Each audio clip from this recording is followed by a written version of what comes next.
lalapit sa iyo, maraming lalapit sa Panginoon sa pamamagitan mo. Hindi ko sinasabi na bawat lapitan mo ay maliligtas. Ang Panginoong Hesukristo at the end of His life, di ba? Ilang libo yung pinakain niya. Maraming sumusunod sa kanya. Merong 5,000 na sumusunod sa kanya. May 7,000 pa nga yata na sumusunod sa Panginoong Hesukristo during His time on earth.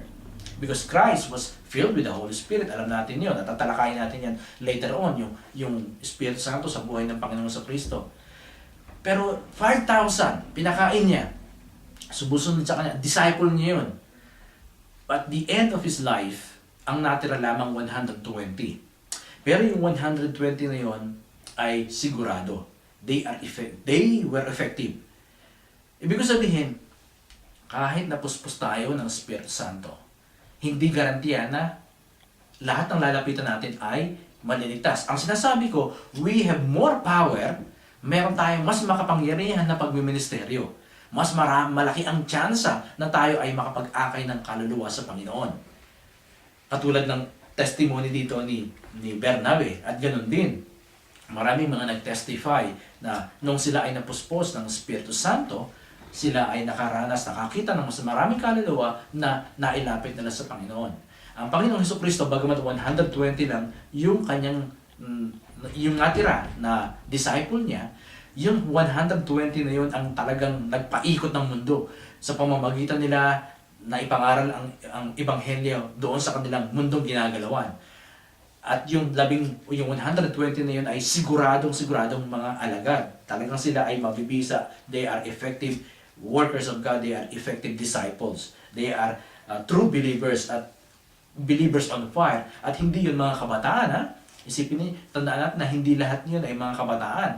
Yung iba doon ay tatay na. Yung iba doon ay matanda na. Si Mary kasama doon. Si Maria na ina ng Panginoong Hesukristo kasama doon sa 120 na talagang naghanap ng Holy Spirit. Hinintay niya ang Holy Spirit. Kaya yung mga matatanda dito sa atin, huwag niyo isipin na, oh, pastor, yung sinasabi mo para sa mga kabataan lang yan. Pero ako matanda na. Hindi. Sapagkat si Maria, na ina ng Panginoong Hesukristo, ay naroon mismo.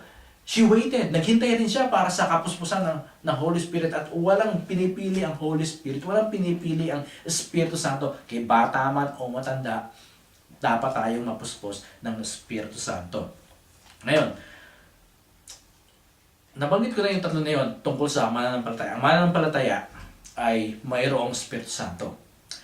Subalit, kailangan niyang mapuspos ng Espiritu Santo. Yun ang katotohanan. Ang bawat Kristiyano ay mayroon ang Espiritu Santo. Nagtatagali tayo ng Espiritu Santo. Subalit, kailangan pa rin nating mapuspos ng Espiritu Santo. At pangatlo, ang bawat mananampalataya ay dapat lumakad o mamuhay sa Espiritu. Sinasabi doon sa Galatia, Kabanata 5. Galatia, Kabanata 5.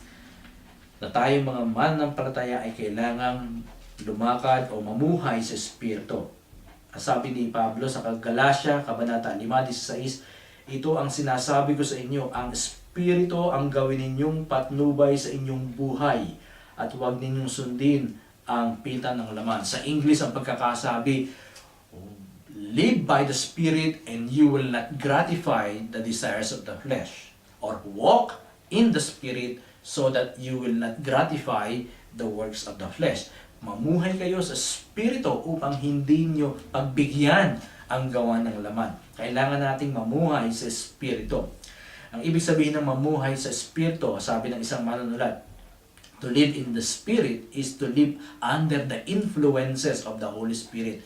Kailangan daw tayo mamuhay sa influensya ng Espiritu Santo, kung ano yung sinasabi niya, kung ano yung ginigiit niya sa atin, kung ano yung inuudyok niya sa atin, ay sundin natin.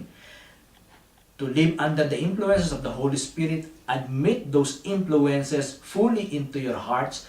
Do not resist Him, but yield to all His suggestions. Kailangan daw tayo ay magpasakop sa mga sinasang-ayon ng Espiritu Santo. Dapat daw tayo magpasakop sa Kanya, sumunod tayo sa gusto Niya sa ating buhay. Kaya sundin natin ang Espiritu Santo. Gawin natin yung mga, alam natin mga bagay na spiritual o bagay na nauukol sa Espiritu Santo. Ngayon, itutuloy ko yung nakaraang binanggit ko na kahalagahan ng Espiritu Santo. Mahalaga ang Espiritu Santo, nabanggit natin sapagkat kung walang Espiritu Santo, walang kaligtasan. Kung walang Espiritu Santo, hindi tayo makapamumuhay doon sa buhay na nais ng Diyos na ipamuhay natin. Kung walang Espiritu Santo, walang tunay na pagsamba. Ito yung pang-apat. Kung walang Espiritu Santo, walang tunay na spiritual growth. Tandaan niyo, kung walang Espiritu Santo, walang tunay na paglagong spiritual. Without the Holy Spirit, there is no true spiritual growth. Ang tunay na paglagong spiritual ay hindi na nakakamtan lamang sa pamamagitan ng pagkaalam o ng pagkatuto sa mga katotohanan mula sa Biblia. Mahalaga na malaman natin yung katotohanan ng Biblia. Subalit hindi lamang yun ang paraan upang tayo ay magkaroon ng tunay na paglago. Yung paglagong talagang buhay. No? Kailangan natin ang Espiritu Santo upang tayo ay lumago sa ating pananampalataya. Sapagkat siya ang nagbibigay ng katotohanan sa atin, siya ang nag-aalaga ng katotohanan sa atin, siya ang tumutulong sa atin upang maipamuhay yung mga katotohanan na yon. Marami nagbabasa ng Biblia, marami nagsasaliksik ng Biblia, marami nag-aaral ng teolohiya, pero hindi lumalago sa buhay spiritual, hindi nababago ang buhay. Sapagkat ang kanilang pag-aaral na dito lang, wala akong pakialam kung kahit gaano katalino ang isang tao, wala akong pakialam kahit gaano dami ang alam niya sa Biblia, kung wala ang Espiritu Santo, walang paglago.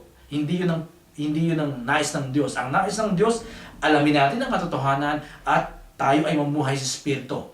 Dapat meron tayong Espiritu at ganun din, puspos ng Espiritu, lumalakad sa Espiritu upang tayo ay lumagong spiritual. Bible knowledge, mahalaga yan, pero kung yan lamang at yan lamang tayo umaasa, kulang ang ating paglagong spiritual. Meron akong kilala na isang Kristiyano, at siya ay talagang matalino. Alam niya ang Biblia, at ito ay ng mga nakilala ko sa forum, pero sa pakikipag-usap nila, sa pakikipagtalakayan, sa pakikipagtalastasan namin sa internet forum, makikita mo doon kung paano sila mag-react, paano sila magsalita, kung paano sila yung kanilang attitude. There is no growth, there is no holiness, there is no humility. Kaya umalis na ako doon sa internet forum kasi nakikita ko puro talino lang pinagagana. Mas madalas wala yung Espiritu Santo eh. Wala yung humility, wala yung fruit of the Spirit. Hindi ko sinasabi na hindi natin ang kailangan ng katotohanan. I could defend my theology. Kaya kong idepensa ang aking doktrina at kaya kong gumawa ng anumang theological argument, no? Basta kung pag-uusapan ay theology, kaya kong idepensa ang aking theology, subalit ang mga yun ay walang kwenta kung walang Espiritu Santo ng Diyos, sapagkat yun ang nakita ko sa buhay ko sa mga nakaraang taon. Alam ko ang aking doktrina, masyado akong nag-focus sa theology, subalit na kaligtaan ko ang isang karanasan. Nakaligtaan ko ang isang kaugnayan. Yung kaugnayan ko sa Holy Spirit.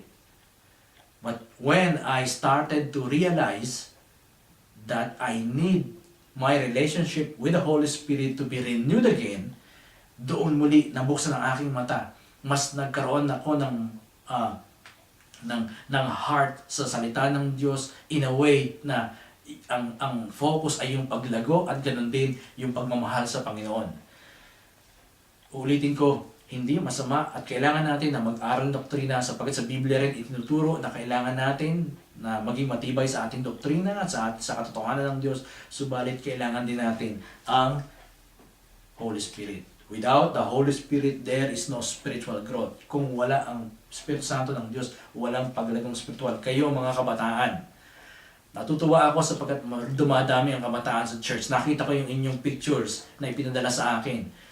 At talagang naluluha ako sa galak sapagkat sa matagal na panahon, walang kabataan sa church na ito. Wala akong nakitang ganyang karaming kabataan. Subalit gusto kong itanim ninyo sa inyong isipan. Lagi ninyong hanapin, lagi ninyong ipanalangin